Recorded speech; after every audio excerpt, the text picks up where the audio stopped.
Hi, good morning. Thank you so much to Sages and Dr. Prangy and Dr. Qureshi for the opportunity to speak on this topic. It's a short talk, but this is really something I'm very passionate about, so it's more stressful to me than some of the other things I've done, because I hope to convey that passion to you all. So we're going to talk about the business world and shift a little bit, although a lot of what I'm going to cover has been touched on briefly. I have no disclosures. I'm not disrupting anything. I thought I'd start out with, when I was preparing for this talk, because I'm tasked with finding out what's going on in the business world and what can we do differently. I said, let me go find out what people are doing. I mean, I read Harvard Business Review and all that, but what are these companies doing, which are all, I think, pretty well-reputed companies in this country and certainly worldwide: Google, Facebook, Apple, and then two of the world's leading management consulting companies, BCG's Boston Consulting Group and McKinsey. So I went to all their websites and I looked at what do they say about themselves. What do they say if you go to the About Us or Careers pages? What do they put out in the world? So I'm not going to go put you through all that, but I wanted to give you an example. So here's Facebook. The very first thing that you see when you go to, I'm so sorry. Is there a laser ability? This guy, thanks. So the first thing that you see when you go to their careers page is this image here. So I didn't click on all the videos, but what you can immediately see is they're already just on their landing page showing you a lot of diversity to show you who they are. Then they've got a picture of all different types of people, including different types of diversity, not just race and gender, but also they've got a person with obesity right there. Then they actually have a whole section for each of these. I just took the headings off of them, but they have pictures of people who represent all these titles and then a description of what they believe they're doing to empower people from those various groups to be successful in careers at Facebook. And this statement, and by the way, I recognize this is just what they're putting on their website. Who knows what they're doing in real life? But at least they're trying to put it out there. So they say, however you prefer to say it, we really mean it. Our culture embraces people's diverse perspectives and creates a positive environment where everyone belongs. So that's what's happening at Facebook. And by the way, it's very similar if you go to look at Google. Apple actually has the most of, you have to scroll for a long, long time to get through their thing. They've got pictures of people who look all sorts of different. They've got great quotes, and they have their data. They actually have all of their employment data from 2014 to 2017, so you can look at the breakdown of their employees and how that's shifted over time. So anyway, I encourage you to check it out. BCG, similarly, they've got on their landing page a woman who happens to be of Asian descent. They've got a statement specifically on diversity and inclusion.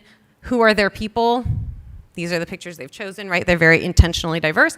And then they have these sections kind of just like Facebook does. And McKinsey's similar. So then I thought, okay, what's happening in medicine? So I looked at, for no other reason than convenience, the top 10 medical schools from US News and World Reports, and I went to their departments of surgery to see what do I find if I go to About Us or Careers or something like that. So I will tell you first off that 5 of the 10 had nothing. This one has the word diversity in a list of values. One of them has gotten this award for diversity and inclusion and has a little blurb about it. One of them actually has a diversity mission, and this place, which if you know any of these people, you'll know where it is, but has actually a diversity and inclusion committee, which was the only one of these that I came across. Not to say they don't exist, but that they're not publicized on people's websites. One of them has this statement: this general surgery program is one of the elite programs in the country, highly competitive, and comprised of a diverse group. That was, I'm being generous, that's all I could find. And then this one has diversity is a core value. Our goal is to draw from people with a variety of backgrounds and life experiences to reach a new level of innovation. This is probably the closest to the things that we see in the business world, but that was literally it. There's no pictures, there's no groups, there's nothing more to it. Now there may be, again, at these places, and the 5 that didn't have anything, there may be more going on.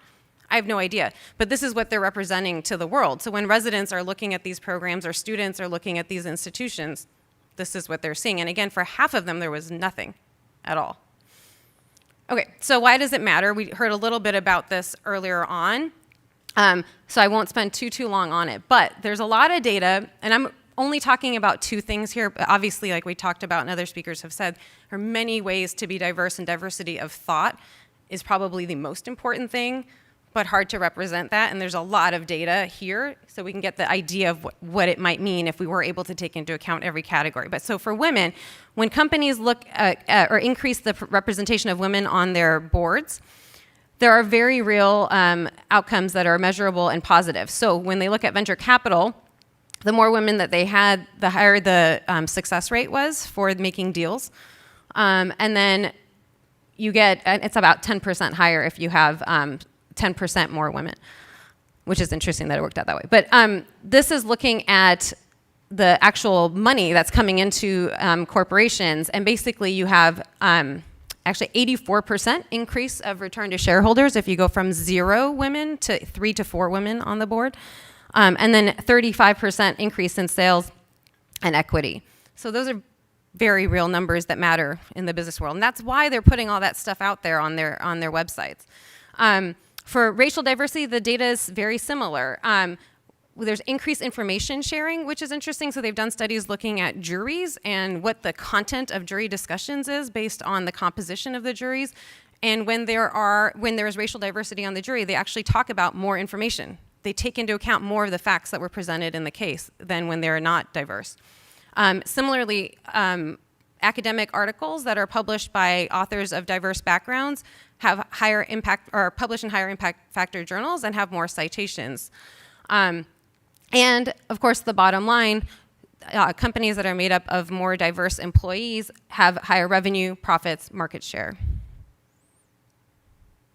So I think one of the things I'm kind of tasked with is giving you some things to do. What can we do as organizations, as institutions, as people? And someone's going to talk about the individual level, so I'm not going to go into that too much. But I'm going to talk very briefly about best practices for hiring, retention, and promotion, which are essentially like the 3 main buckets of a career, right?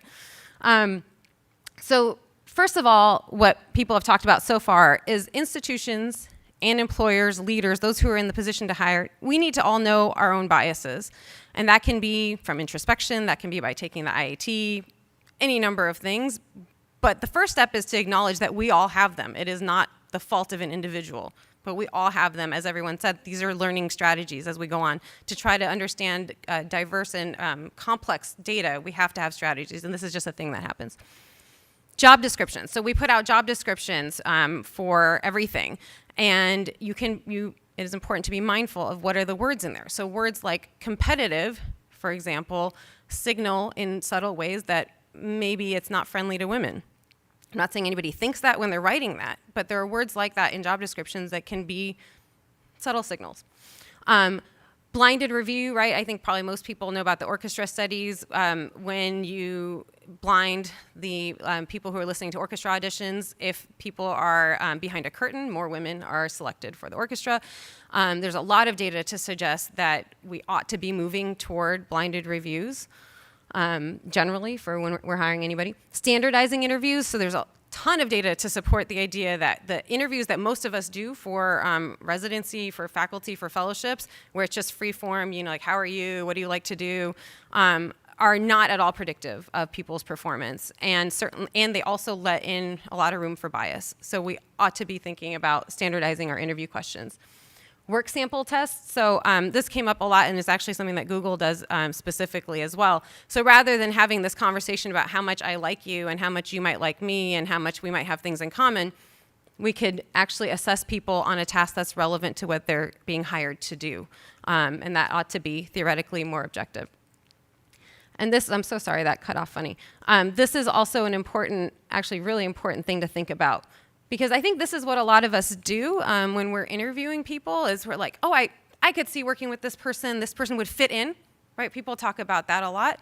And the problem with that is that you're gonna just get people who are like you, which is nice and enjoyable, but it's not gonna move anything forward. So it's important to question that. And then track outcomes. And this is a theme that has already been brought up, and you'll see in all 3 of the slides that I have on these topics, because intention is not enough. If you are not checking what you're doing, you will never know if you're successful. And then you will potentially be propagating the same issues that have gone on. So best practices in retention. So let's say you did a great job and you recruited some really awesome people who bring a different background and a different thought process and different ideas. As was mentioned earlier, that is actually not enough, right? So just having people who look different isn't going to lead you to actually be able to take advantage, if you will, of their ideas if they don't feel like they can share those ideas with you. So the first thing, similar to what we had on the hiring, is You need to look at the culture of the institution that you're at, or the department, or the section, or whatever it is, and figure out how are we working with people of diverse backgrounds? How open are we to new ideas? What are the obstacles there? And then you have to actually look at your policies, whether it's like family leave policies, that's a good example that people often think of immediately, or how you promote people, what it is to be a good citizen in that department. You need to look at all that and make sure that you're not allowing bias to creep in there so that it's automatically easier, say for men who can attend a 6 p.m. meeting, more so than their female colleagues, to look successful. Attend to unconscious bias, not just at the individual level, but at an organizational level. And so whatever that means, right? It's gonna look different probably at different places. Is it unconscious bias training? I don't know. That data is very mixed. But something to acknowledge that it exists and that you ought to do something about it. Establish a council. So this is important. Not that we all need another committee, but a group of people who are focused on this thing. Because even if you have a chairperson or a dean who really wants to attract a more diverse group of medical students, for example, that person got a billion other things on their mind. You have to give people who are concentrated on this and interested in this a task and let them work on it and give them freedom and empower them to come up with strategies and then actually listen to what they say. Flexible policies, like we talked about, whether it's parental leave or whether it's how people's academic time is structured, like do they need to be in their office for their academic time? Whatever it is, but flexibility we know takes down obstacles that impede our ability to really take care of everyone and to take advantage again of the ideas that everyone brings to the table. And then track your outcomes. How are you doing? And finally, promotion. So these three are essentially very similar to what we just had. So examine your own culture on promotion. What is it that you're looking for when you're putting people up for promotion? Is it how many committees a person has served on, or is it how often they play golf with you, or what is it? But you got to look at that. Update your policies so that they're in line with what you think you're doing and what you'd like to be doing. And then inclusion training. So I just want to make a point real quick. This is why people talk about D&I, diversity and inclusion, because diversity is the idea of having people who look different. So you can look around and say, great, we've got people who look different from each other, we've done it. And inclusion is really that idea that we're talking about, actually making people's voices heard. So that's important. So how do you accomplish that? You got to train people. All your leaders need to know how to do that. Giving feedback regularly to employees is important because you can't wait until they go up for their promotion and then say, well, sorry, you didn't do these things over the last 7 years, and here we are. Because what happens is people who are in the network, people who look like the leader, are the ones who will have that information. And they will know ahead of time what they need to do. And then the people who don't look like that person and haven't been going to happy hour and golf or whatever, they won't know until it's very late in the game. So there has to be regular feedback for everyone. Employee resource groups, so this is a fancy term for things like women in surgery or groups like SBAS. So areas where people who are similar can share experiences and share knowledge and have their own networks. Not that that should be their only network, but so that we can all support each other in that way. And then track outcomes. All right, so this is another graphic, kind of similar idea to what was mentioned earlier. I like this one. I also like the fence one. But there is a difference here between equity and equality. And if you think equality is what you're shooting for, I would argue that that's not going to get you where you want to go. Because not everyone is in the same position. And people will say, well, this isn't fair.